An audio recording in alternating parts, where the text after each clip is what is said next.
Class 7 students, कैसे हैं आप सब? आई होप आप सब बढ़िया होंगे। तो देखो, आपको पता है अब छुट्टियां ख़त्म हो गई और नया साल आ गया। First of all very very happy new year to all of you guys. PD test 2 का पीएमसी केंद्रीय विद्यालय में आ चुका पेपर हमारे सामने है, जिसका हम मैथमेटिक्स का पेपर अब सोल्व करने जा रहे हैं। देखो, टेंशन बहुत होती है पेपर से पहले, लेकिन आप पेपर्स को एज अ रिविजन टेस्ट दिया करो फॉर फाइनल एग्जाम्स, ठीक है? बिना टाइम वेस्ट किए अपने क्वेश्चन पेपर की तरफ आगे बढ़ते हैं।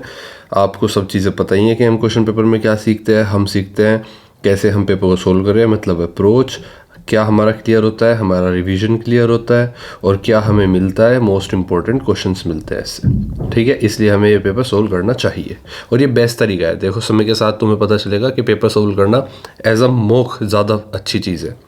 तो सेक्शन ए की तरफ बढ़ते हैं। इसमें एमसीक्यूज आपको मिलेंगे, 8 क्वेश्चन आपके सामने। क्वेश्चन नंबर 1 कहता है व्हेन टू लाइंस इंटरसेक्ट। देखो, हम क्वेश्चन पेपर को इस पर्सपेक्टिव से करते हैं कि आपको वो कॉन्सेप्ट समझ में आ जाए, जिससे कि उस कॉन्सेप्ट से बनने वाले क्वेश्चंस हो जाएं आपके, और यही सारे कॉन्सेप्ट आपके पेपर में आएंगे। तो when two lines intersect how many angles are form. देखो, जब दो लाइन इंटरसेक्ट करती हैं तो कितने एंगल बनते हैं? 1 2 3 4। कितने बनते हैं? 4। तो ऑप्शन सी बिल्कुल सही होगा। नेक्स्ट क्वेश्चन तरफ बढ़ते हैं। Question number 2, lines that never meet even when extended are. जो लाइन कभी नहीं मिलती, 1 2, भले ही इनको आप कितना भी बढ़ा लो आगे, इनको क्या कहते हैं हम? इनको कहते हैं हम पैरेलल लाइन। अगर कोई लाइन हल्की सी भी तिरछी है, पैरेलल नहीं है, तो इसको अगर हम आगे बढ़ाएंगे तो ये कहीं ना कहीं जाके तो कट कर ही देगी, ठीक है? इसलिए जो लाइन बढ़ाने के बाद भी कहीं नहीं मिलती, उसको क्या कहते हैं हम? पैरेलल लाइंस कहते हैं। तो नेक्स्ट क्वेश्चन इधर बढ़ता है। Question number 3, sum of angles at a point on a line is. देखो, सम ऑफ एंगल्स किसी एक पॉइंट पर, किसी एक लाइन पर। देखो, कोई एक लाइन है, इस पर कोई भी एक पॉइंट ले लो आप, ये ले लिया, ये ले लिया, ये ले लिया, या ये ले लिया। इस पर सारे एंगल्स का सम। अब मान लो यहाँ पर इस पॉइंट पर एक एंगल ये बना, एक ये बना, तो कौन कौन से? एक इस एंगल, ये और ये, तीनों का सम क्या हो जाएगा? हमेशा 180 डिग्री। तो ठीक है, मतलब स्ट्रेट लाइन पर बने एंगल का सम, जितने भी एंगल बनेंगे, कितने भी एंगल बना दो इसको, इनका सम क्या आएगा? 180 डिग्री आएगा, ठीक है? क्वेश्चन नंबर 4 पर आते हैं। A transversal forms corresponding angles. तो एक ट्रांसवर्सल लाइन जो करती है, ट्रांसवर्सल लाइन ऐसे तिरछी लाइन जो काटती है, वो क्या बनाती है? कोरस्पॉन्डिंग एंगल बनाती है। If one angle is 70 degree the corresponding angle is. तो देखो, पहले तो जानो कोरस्पॉन्डिंग एंगल दो पैरेलल लाइंस के बीच में बनते हैं, ठीक है? और वो क्या होते हैं? अपने आप में इक्वल होते हैं। तो एक ट्रांसवर्सल लाइन खींची दो पैरेलल लाइंस के बीच में, और अब देखते हैं कोरस्पॉन्डिंग एंगल्स कौन से होंगे। तो आपको पता है, अब देखो, आप एक चीज़ नोटिस करो कि जो कोरस्पॉन्डिंग एंगल बनते हैं वो कैसे बनते हैं। जब दो पैरेलल लाइन को एक ट्रांसवर्सल लाइन काट देती है, तो देखो सेम पोजीशन वाले एंगल कोरस्पॉन्डिंग एंगल कहलाते हैं। जैसे ये और ये, जैसे ये और ये, जैसे ये और ये, जैसे ये और ये सभी एंगल इक्वल होंगे। ये इसके इक्वल होगा, ये इसके इक्वल होगा, ये इसके इक्वल होगा, और ये इसके इक्वल होगा, ठीक है? तो ये कहलाएंगे कोरस्पॉन्डिंग एंगल। अब आपसे पूछा गया है कि if one angle is 70 degree the corresponding angle is, तो दूसरा कोरस्पॉन्डिंग एंगल भी क्या होगा? 70 डिग्री होगा, ठीक है? क्वेश्चन नंबर 5 पर आते हैं। The parity of sum of two odd numbers is. देखो, दो ओड नंबर का सम हमेशा क्या आएगा? 3 + 3 6 आएगा, मतलब इवन आएगा, ठीक है? 5 + 5 10, 7 + 7 14, ये सब क्या है? इवन है, ठीक है? आइए नेक्स्ट क्वेश्चन। ऑप्शन भी बिल्कुल सही हो आपका। क्वेश्चन 6 कहता है the next term after 34 in the Fibonacci sequence is. देखो, पहले समझो फिबोनाची सीक्वेंस होता क्या है।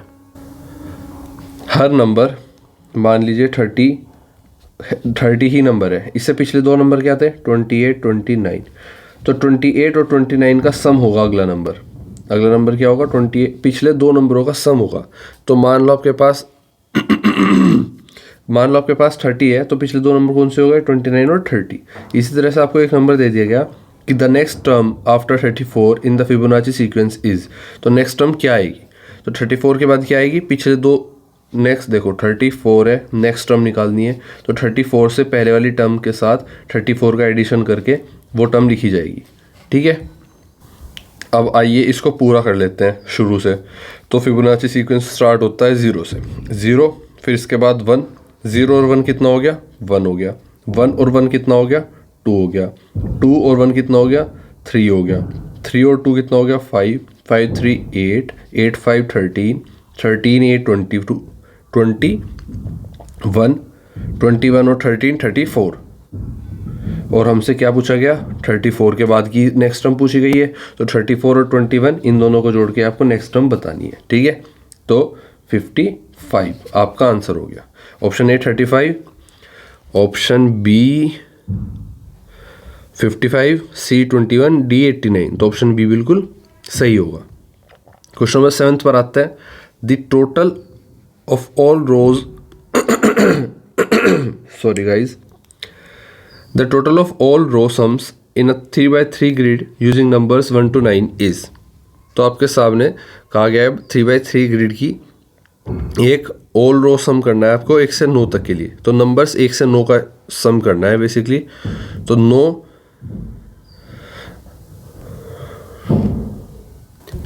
बेसिकली आपसे कहा गया है 3x3 की ग्रिड है एक, ठीक है। अब इस स्क्वायर में आपको 1 से लेकर 9 तक यूज़ करना है नंबर्स को, तो हर बॉक्स में क्या आ जाएगा रैंडम नंबर लिख लेते हैं 1 से लेकर 9 तक।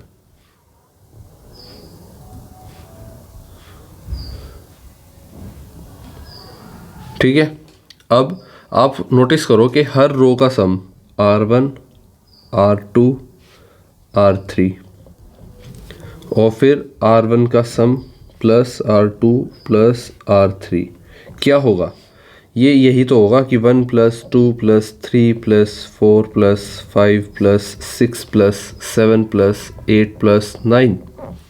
ठीक है, तो अब चाहे आप ऐसे कर लो या आप डायरेक्टली 1 से लेकर 9 तक का एडिशन कर दो, तो आपका आंसर आ जाएगा ऑप्शन सी 45। ठीक है, नेक्स्ट क्वेश्चन तक बढ़ते हैं।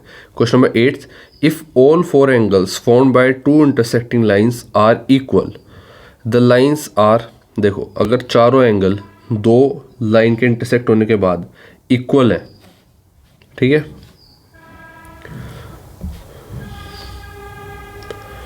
इक्वल है, तो पहली बात तो इक्वल तभी होंगे क्योंकि इनका टोटल क्या होगा 360, और 360 डिवाइड कर रहा है 4 एंगलों में, और चारों के चारों इक्वल है, तो ये क्या आ जाएगा 90 डिग्री आ जाएगा चारों एंगल का, चारों एंगल कितना आ जाएगा 90 डिग्री, और चारों का सम 360। तो इससे हमें पता है कि ये राइट एंगल बन रहा है, और अगर राइट एंगल चारों बन रहे हैं तो ये क्या है एक दूसरे के लाइंस क्या है परपेंडिकुलर है, ऑप्शन बी बिल्कुल सही है। क्वेश्चन नंबर 9 की तरफ आते हैं। सेक्शन बी हमारे सामने शॉर्ट आंसर टाइप क्वेश्चंस मिलेंगे आपको, हर क्वेश्चन 2 नंबर का होगा।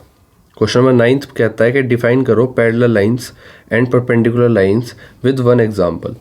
तो देखो पैरेलल लाइन और परपेंडिकुलर लाइन वैसे तो आपको पता है, ये होती है दो लाइन जो बिल्कुल स्ट्रेट है, दो लाइन जो अगर एक्सटेंड भी करनी पड़ जाए कहीं तक भी तो कभी इंटरसेक्ट नहीं करेगी, इनको तो कहते हैं पैरेलल।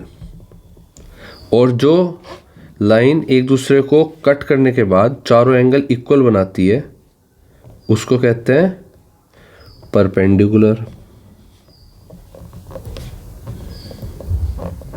ठीक है, अब इनको डिफाइन करना है basically.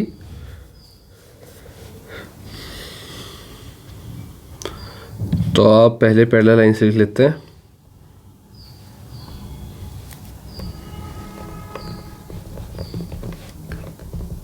Parallel lines are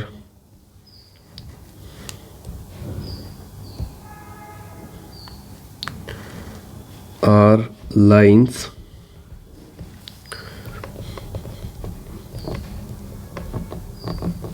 which never meet even when extended। ठीक है, फॉर एग्जाम्पल के तौर पर आते हैं रेलवे ट्रैक्स। आप रेलवे ट्रैक्स देखो, पैरेलली होते हैं, कितना भी आगे तक जाओ कभी आपको ये कहीं इंटरसेक्ट होते नहीं दिखाई देंगे। ठीक है, और वहीं बात कर लेते हैं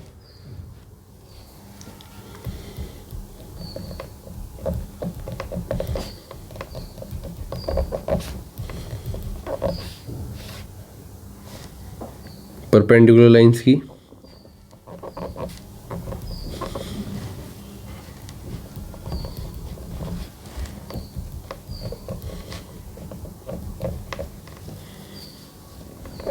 which intersect at 90 degree। Example के तौर पर edges of a book। तो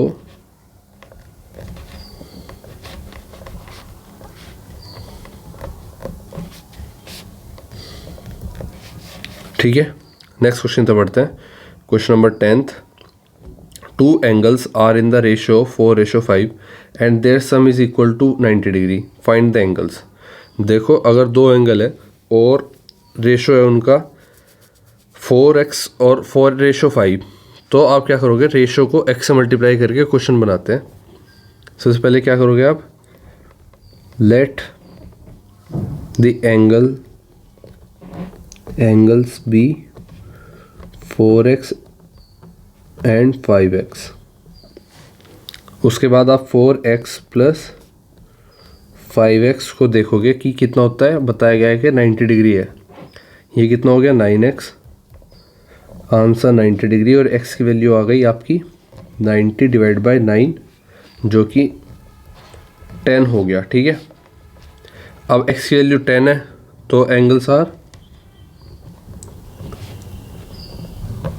4x, तो 4 इंटू 10 जो कि हो जाएगा 40 डिग्री। और दूसरा, एक तो ये था, दूसरा हो गया आपका 5x जो कि 5 इंटू 10 50 डिग्री। ठीक है, नेक्स्ट क्वेश्चन तो बढ़ता है। Question number 11th, right all possible ways to express the number 4 as a sum of 1 2s। तो देखो, 1s and 2s का यूज़ करके यहाँ ऑर्डर भी काउंट होता है। ठीक है, ये बात ध्यान रखना। तो 4 को कैसे कैसे लिखा जा सकता है, तो 4 कैन बी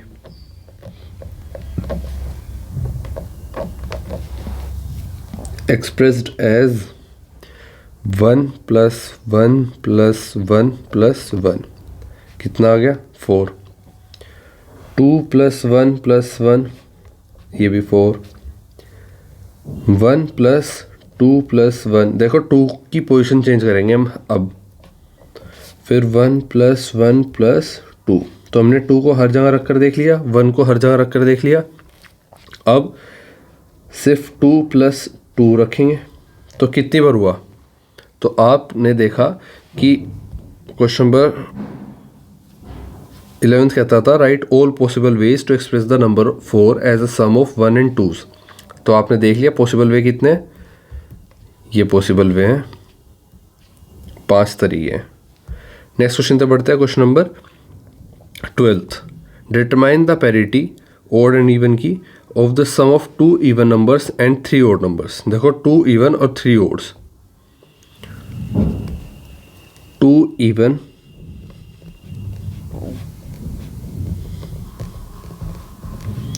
हमेशा क्या देंगे, 2 + 2 =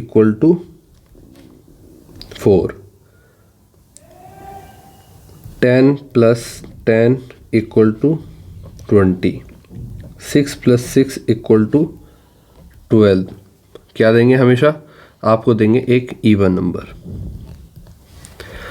अब याद रखना एक चीज़ और कि इवन का सम कितनी बार भी हो इवन आएगा, लेकिन इवन का सम कितनी बार भी हो अगर उसमें एक बार ओड ऐड हो जाता है तो सम कितना आ जाएगा। अगर ये 4 + 2 है और +3 आ गया तो यहाँ पर कितना था 4 + 2 6 और 6 + 3 9। मतलब अगर जो ओड है उसकी ऐड होने की जो काउंटिंग है वो आपकी ओड है। मतलब अगर 3 को या किसी भी ओड नंबर को हम इवन प्लस इवन कितना भी हो ये, ठीक है, इसमें अगर हम ओड की काउंटिंग जितनी होगी ये, जैसे अब ओड कितनी बार कर दिया हमने, 2 बार ऐड कर दिया, तो काउंटिंग कितनी हो गई, ये अपने आप में 2 हो गए, 2 बार ओड हो गया। तो 2 बार ओड होने का मतलब है 3 + 3 ये अपने आप में 6 हो गया, और 6 इवन है, और यहाँ पर 2 + 2 पहले से 4 हो गया मान लो, तो 4 + 6 10, 4 + 6 10, तो ये अपने आप में इवन आ जाएगा। तो ये याद रखना, जब भी ओड की काउंटिंग में ऐड होगा तो कितना आएगा, ओड आएगा। और यहाँ पे पूछा है हमसे 2 इवन, तो 2 इवन तो कितने भी हो, तो 2 इवन + 3 ओड्स, तो 3 ओड का मतलब क्या है कि अगर ओड 3 बार, मतलब 3 क्या है, ओड नंबर है, तो 3 ओड नंबर है, और ओड को ओड टाइम्स अगर ऐड करेंगे तो आंसर क्या आएगा, ओड आएगा। तो इवन + इवन और ओड + ओड + ओड, तो आंसर हमेशा ये क्या है, ये 3 बार है, और 3 क्या है, ओड, तो हमेशा आंसर ओड आएगा। तो इवन को तो छोड़ ही दो, इवन से तो इवन ही आएगा। इवन में ये देखो ओड कितनी बार जुड़ा है, 3 बार जुड़ा है और 3 ओड है, तो आंसर ओड आएगा। अगर ये ओड नहीं इवन होता, मतलब कि यहाँ पर ओड 3 बार नहीं 4 बार ऐड होता, तो यहाँ पर आंसर इवन आ जाता। ठीक है, the final answer is the sum is odd. Question number 13 पर आते हैं। Solve the cryptarithms, each letter represents a particular digit from 0 to 9। आपके सामने 3F 9G 5L 6H 1507 और ये 0 आपको दिखाया गया है। ठीक है, हर लेटर एक अलग डिजिट को रिप्रेजेंट करता है। सब्सट्रैक्शन कॉलम वाइज सोल्व करते हैं, आइए देखते हैं। तो बेसिकली तो देखो आपके सामने जो नंबर है, बेसिकली ये क्या है, 3F 9G H 615। अब इसमें आपको करना है माइनस, तो किस में से माइनस करें, 5, किस में से 5 माइनस करें कि आपका आंसर 7 आ जाए। तो देखो मान लो G में से आपने 5 माइनस करा, 7 आ गया, तो G की वैल्यू जो है वो इस तरफ जाएगा 5, तो प्लस का हो गया, तो 7 + 5 कितना हुआ, 7 + 5 हुआ आपका 12, तो G की वैल्यू 12 आ गई। अब 12 तो यहाँ पर नहीं रखी जा सकती, यहाँ पर क्या रखी जाएगी, 2 रखी जाएगी। 1 हमने इस तरफ से लिया तब जाके हमारा 2 आया होगा, 12 बना होगा, तो 12 में से 5 गया 7, G की वैल्यू 2 बन गई। अब हमने 1 इधर से लिया होगा, तो इधर से लेने के बाद इधर यहाँ पर क्या बचा, 9 बचा। इसका मतलब यहाँ पर पहले क्या था, 0 था। तो अगर यहाँ पर 0 था और यहाँ पर हमने इधर से 1 लिया है, तो हमने इसके लिए भी 1 लिया होगा कहीं से, तो वो इधर से लिया होगा 1। इधर से 1 लेने के बाद ये 10 बना, और 10 से 1 लिया हमने इस तरफ, तो ये 12 बना, और ये 9 बचा। तो 9 में से 1 गया आपका आंसर। अच्छा, हम एडिशन नहीं सब्सट्रैक्शन कर, तो हमने एक 9 से उधार लिया तब ये 12 बना, 12 में से 5 गया तब ये 7 बचा, तो 9 में से एक उधार लेने पर क्या बचा, तो यहाँ पर बचा 8। ठीक है, इतना क्लियर। तो आपने यहाँ पर 8 रखा, तो L की वैल्यू क्या आएगी, इस L की वैल्यू क्या आएगी कि यहाँ पर 0 आ जाए, क्या आ जाए, तो 8 में से क्या घटाएंगे कि 0 आ जाए, 8 में से 8 ही घटाएंगे, 0 आ जाएगा। तो L की वैल्यू क्या हो गई आपकी, 8 हो गई। ठीक है, L की वैल्यू 8 हो गई। अब F पर आते हैं, F में से 6 घटाना है, F में से 6 घटाना है कि क्या आ जाए, 5 आ जाए। क्या लिखा हुआ है, 5, और 5 लाने के लिए सेम 6 को इस तरफ ले जाएंगे, F इधर रहेगा, 5 6 प्लस का हो जाएगा क्योंकि यहाँ पर माइनस का था, तो f की वैल्यू 11 आ गई। अब 11 तो नहीं लिख सकते यहाँ पे, f11 तो नहीं लिख सकते, तो क्या लिखेंगे, सिर्फ 1। और 1 कहाँ से, इस तरफ से इधर बोरो करेंगे तब 11 बनेगा। तो जब इधर से बोरो करेंगे इधर क्या बचेगा, 2। तो ये 2 बचेगा, 2 में से क्या घटाए कि 1 आ जाए, 2 में से 1 घटाएंगे 1 आ जाएगा। तो आपका एच भी क्या होगा, आपका एच भी 1 होगा और एफ भी 1 होगा। ठीक है, आपका एल 8 होगा और जी 2 होगा। तो आपकी वैल्यू क्या आ गई, आप इसको सोल्व करके क्या लिखोगे कि हमारा जी 2 है, एल 8 है, एफ 1 है और एच भी 1 है। ठीक है, सेक्शन सी की तरफ आते हैं। हर क्वेश्चन 3 नंबर का होगा और आपको 4 क्वेश्चन मिलेंगे। क्वेश्चन नंबर 14 देखते हैं। In figure given figure if angle 6 equal to 135 degree find angle 2, 4, 8। अब देखो आपके सामने एक फिगर है, आइए इस फिगर को हम यहाँ पर बनाते हैं।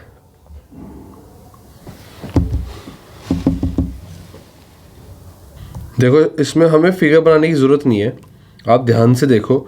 मैंने आपको बताया था कोरस्पॉन्डिंग एंगल वो होते हैं जो बिल्कुल सेम पोजीशन पर बनता है। अब देखो यहाँ पर 2 एरो बने हुए हैं, एल और एम, 2 लाइन है, दोनों पैरेलल है अपने आप में, एल पैरेलल एम है। अब इसमें आप ध्यान से देखो कि जो एंगल 6 है, जो 135 डिग्री है, जो एंगल 6 है आपका, ये कितना है, 135 डिग्री।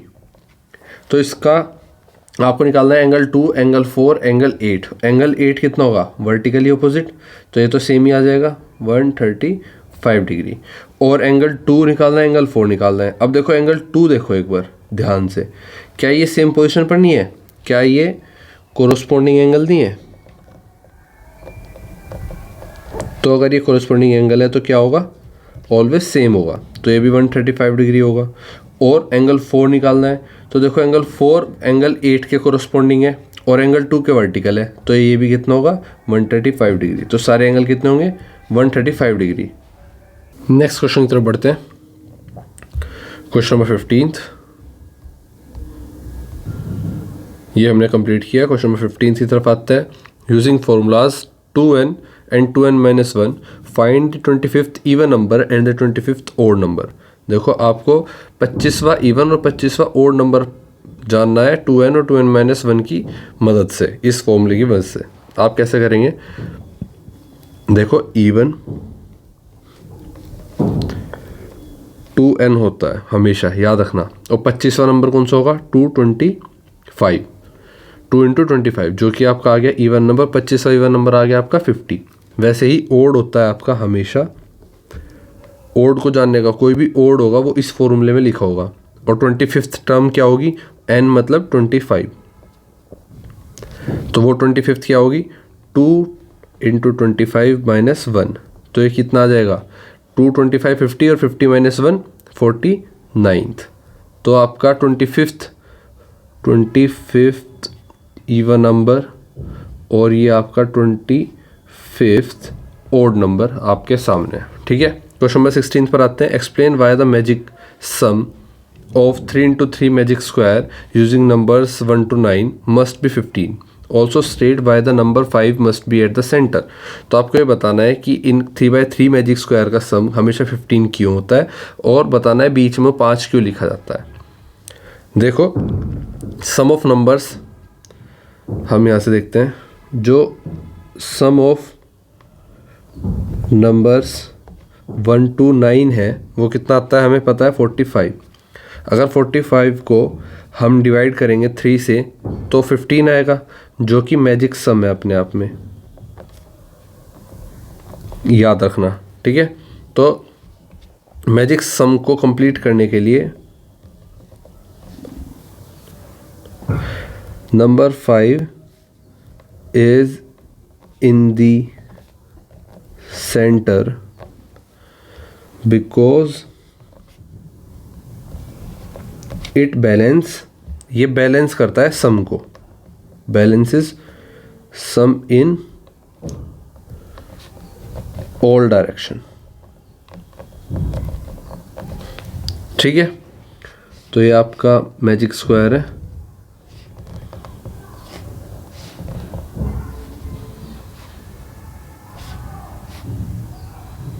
बीच में 5 लिखा जाएगा, तभी सम आएगा आपका 15। जैसे 1 और आपका क्या आएगा, यहाँ पर आ गया आपका 3 और कितना बचा, 3 और 1 कितना हो गया,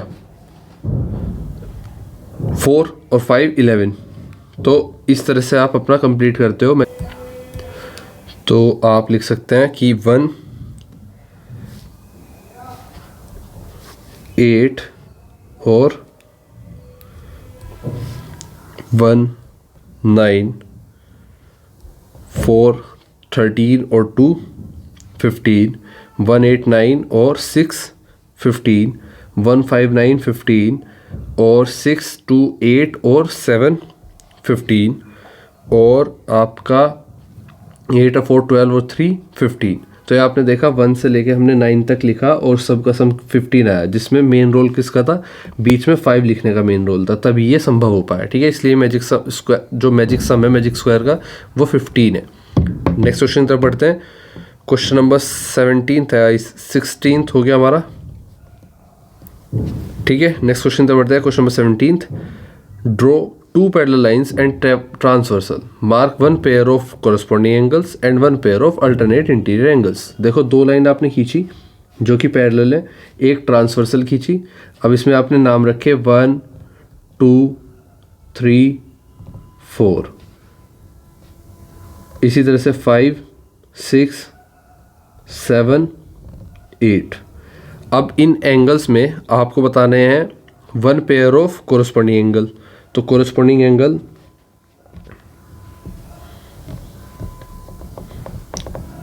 यहीं पर लिखते हैं साफ साफ।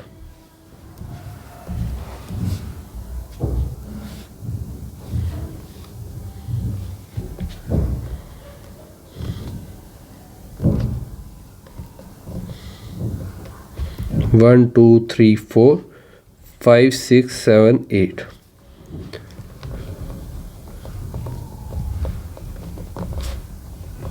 कोरस्पॉन्डिंग एंगल का पेयर क्या है, एंगल 1 और एंगल 5, एंगल 6 और एंगल 2, एंगल 4 और एंगल 5, 4 और एंगल 8, एंगल 4 और angle 8।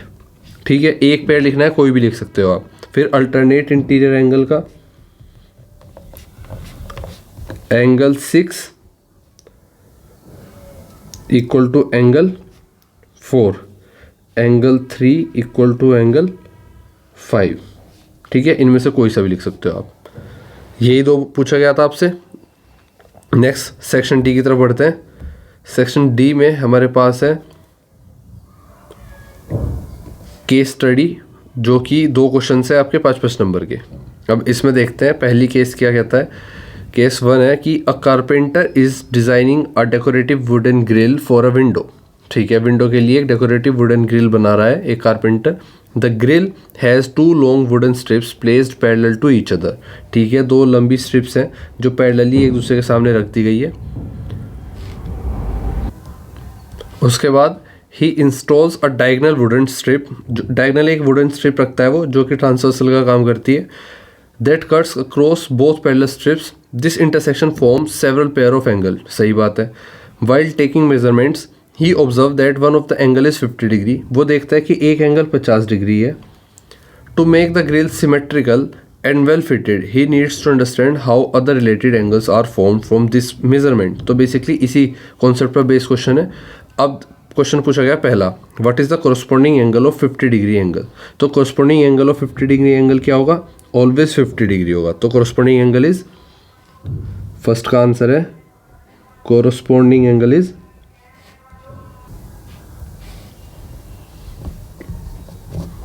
Corresponding angle equal to 50 degree. ठीक है, क्वेश्चन 2 कहता है find and justify the vertically opposite angle of 50 degree. तो वर्टिकली अपोजिट एंगल क्या होगा, ये भी 50 डिग्री ही होगा, चाहे आप कोई सा भी एंगल ले लो, ये लो, तो ये 50 डिग्री ही होगा। क्यों जस्टिफाई करना है, देखो वर्टिकली अपोजिट एंगल जस्ट इसलिए होगा क्योंकि जब कोरस्पॉन्डिंग एंगल 50 डिग्री है तो यहाँ पर लीनियर पेयर बन रहा है इस लाइन पर, तो ये क्या होगा, ये एंगल होगा आपका 180 माइनस 50 डिग्री, 180 माइनस 50 डिग्री, जो हो गया आपका 180 माइनस 50 130 डिग्री। और ये वाला एंगल, ये दोनों क्या है, को इंटीरियर एंगल है। को इंटीरियर का सम क्या होता है, 180 होता है। तो यहाँ पर ये अगर x है तो x प्लस और ये वाला y है, और y की वैल्यू क्या थी 130। ये क्या इनका सम क्या होगा 180। तो x की वैल्यू क्या आएगी 180 माइनस 130, जो कि होगी आपकी 50 डिग्री। तो ये भी 50 आ गया, हमने प्रूफ किया, ये भी 50 आ गया, ये भी 50 था। तो वर्टिकली ऑपोजिट एंगल हमेशा इक्वल होता है। ठीक है, नेक्स्ट क्वेश्चन तक बढ़ते हैं। Question number 3, if the interior angle on the same side of the transversal is x, if the interior angle on the same side of the transversal, मतलब अगर ये एंगल अंदर की तरफ का x है तो कहा गया है right an equation relating x and 50। तो एक इक्वेशन लिखो जो x और 50 को मिलाकर बनाई गई हो। तो मैंने अभी बताया ये दोनों क्या है, को इंटीरियर एंगल्स हैं, और को इंटीरियर एंगल्स का सम क्या होता है हमेशा 180। तो आप क्या लिखोगे कि x plus 50 degree equal to 180 degree. ठीक है, नेक्स्ट क्वेश्चन तक बढ़ते हैं। Question number 4, identify the alternate interior angle of the 50 degree angle. तो अल्टरनेट इंटीरियर एंगल क्या होगा 50 डिग्री एंगल का। तो देखो यहाँ पर हमने, यहाँ से देखते हैं, ये हमारी फिगर थी जिसमें हमने ये 50 डिग्री माना था। इसका कोरस्पोंडिंग एंगल जो था, कोरस्पोंडिंग एंगल ये भी 50 डिग्री था, इक्वल होता है। और अल्टरनेट इंटीरियर एंगल हमेशा इक्वल होता है, तो इसके इक्वल क्या हो जाएगा, इस 50 के इक्वल ये वाला एंगल हो जाएगा। तो ये भी क्या हो गया 50 डिग्री। तो alternate interior angle always equal. तो हमारा क्या हो गया, अल्टरनेट इंटीरियर एंगल ये भी 50 डिग्री हो गया। क्वेश्चन 5 पर आते हैं। If one exterior angle is 130 degree, what is it's corresponding interior angle. तो अगर देखो यहाँ पर दिया भी गया था हमें क्वेश्चन में, हमें अगर फिगर इसी क्वेश्चन के लिए दी गई है, तो एक सेकंड देखते हैं। देखो हमने जो फिगर ली थी, फ़र्क देखो बस आप, उसमें हमने ये वाला 50 डिग्री माना था, उसके बाद भी सारे आंसर सही हैं। क्यों, क्योंकि ये वाला वर्टिकली अपोजिट है इस एंगल के, और ये भी 50 डिग्री है। इसके अल्टरनेट है ये वाला एंगल, ये भी 50 डिग्री है। इसके को इंटीरियर एंगल जो है वो है ये वाला एंगल, ये x माना, तो x प्लस 50 डिग्री ये 180 हो गया।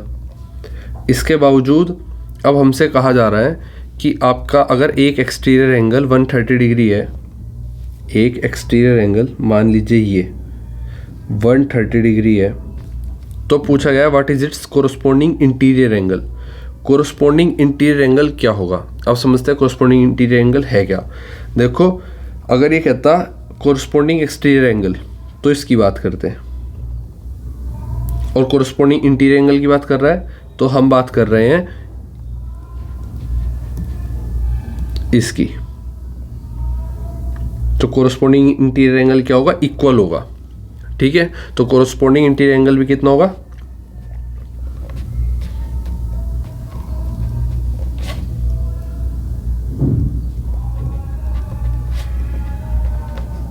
ये भी 130 डिग्री होगा। ठीक है, नेक्स्ट क्वेश्चन तक बढ़ते हैं। नेक्स्ट केस देखते हैं अपना। केस कहता है ड्यूरिंग अ नेचर वॉक, मतलब सुबह सुबह की जो वॉक पर जाते हैं लोग, during a nature walk a group of students explored the school garden. ठीक है, दे notice that many flowers had petals arranged in a special sequence. तो बहुत सारे फ्लावर्स में क्या होता है, जो पत्तियाँ होती है वो एक स्पेशल पैटर्न में प्लेस्ड होती हैं। One student counted a flower with 13 petals. ठीक है, उसके बाद कहा है कि one student noticed a flower with 13 petals, another found one with 21 petals and another discovered one with 34 petals। तो 3 बच्चों ने अलग अलग फूल ढूंढे जिनमें एक में 13 पत्तियां थी, 21 पत्ती और 34 पेटल्स थे, ठीक है। Their teacher explain that these numbers follow the Fibonacci sequence, Fibonacci pattern, a sequence found in nature, art and architecture. The students were amazed to learn that sunflower heads, देखो, one student counted a flower with 13 petals, another found one with 21 petals, 34 petals। तो ये क्या बन रहा है, ये तो Fibonacci sequence ही बन रहा है। तो टीचर ने उन्हें पहले बात उनको एक्सप्लेन किया कि ये जो फिबोनाची सीक्वेंस है ये नेचर में पाया जाता है। The students were amazed to learn the sunflower heads, pine cones and even spiral shells often follow the same pattern. Inspired, they began to predict the next number in the sequence। तो वो sequence को basically क्या करने लगे, count करने लगे, हर जगह देखने लगे, हर जगह ढूंढने लगे। नेचर में ये सीक्वेंस बहुत ज़्यादा देखने को मिलता है, जैसे पेटल्स हो गया, और किस में हो गया, पाइन कोन्स में देखने को मिलता है, स्पाइरल शेल्स में देखने को मिलता है, ठीक है। तो इसके बिहाफ पर पहला क्वेश्चन पूछा जाता है आपसे, right the next Fibonacci number after 34। ये हमारा पहला भी क्वेश्चन रहा है। तो 34, अब स्टार्टिंग से स्टार्ट करते हैं। 0 1, 0 1 का सम कितना होता है 1, 1 और 1 का सम 2, 1 और पिछले 2 नंबर का सम अगला नंबर लिखा जाता है, वही सीक्वेंस चलता रहता है और यही फिबोनाची सीक्वेंस कहलाता है। तो 0 1 1 2, 1 2 का सम 3 आ गया, 3 2 का सम 5 आ गया, 5 3 का सम 8 आ गया, 8 5 का सम 13 आ गया, 13 8 का सम 21 आ गया, 21 13 का सम 34 आ गया। तो इस तरह से 34 और 21 का सम 55 आ गया। तो अगला क्या है, नेक्स्ट फिबोनाची नंबर क्या होगा 55। क्वेश्चन नंबर 2 देखते हैं, find the sum of 13 and 21 petals, determine whether the result is odd और इवन। तो 13 और 21 का रिजल्ट कितना आएगा 34। तो ये क्या है, इवन है या ओड है, तो 34 आपका इवन है। Next question 3, explain how each new Fibonacci number is obtained using this rule, find the number after 55। तो 55 से अगला नंबर क्या आएगा 34, 55 कितना होता है 34 प्लस 55 कितना होता है 9 और 8 89। तो नेक्स्ट नंबर 89 है, और ये आपने फिबोनाची नंबर को ऑब्टेन किया इसी रूल को यूज़ करते हुए, ठीक है। और ये आता कैसे है, पिछले 2 नंबरों का सम करके। क्वेश्चन नंबर 4 पर आते हैं, और इसका रूल क्या लिखोगे आप, रूल लिखोगे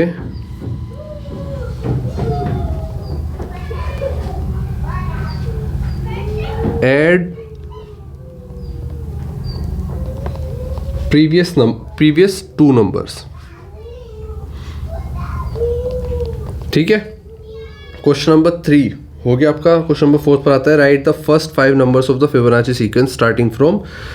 तो स्टार्टिंग से फर्स्ट 5 फिबोनाची नंबर लिखना है आपको, दोबारा से आप लिख दोगे, आपके ये आ जाएंगे 1 2 3 4 5, 3 तक लिख दोगे आप, ठीक है। क्वेश्चन नंबर 5 पर आते हैं, एग्जाम्पल के तौर पर give one real life example other than flowers where Fibonacci pattern appear in nature. तो नेचर में आपको फ्लावर्स के अलावा कहाँ पर देखने को मिलता है, एग्जाम्पल के तौर पर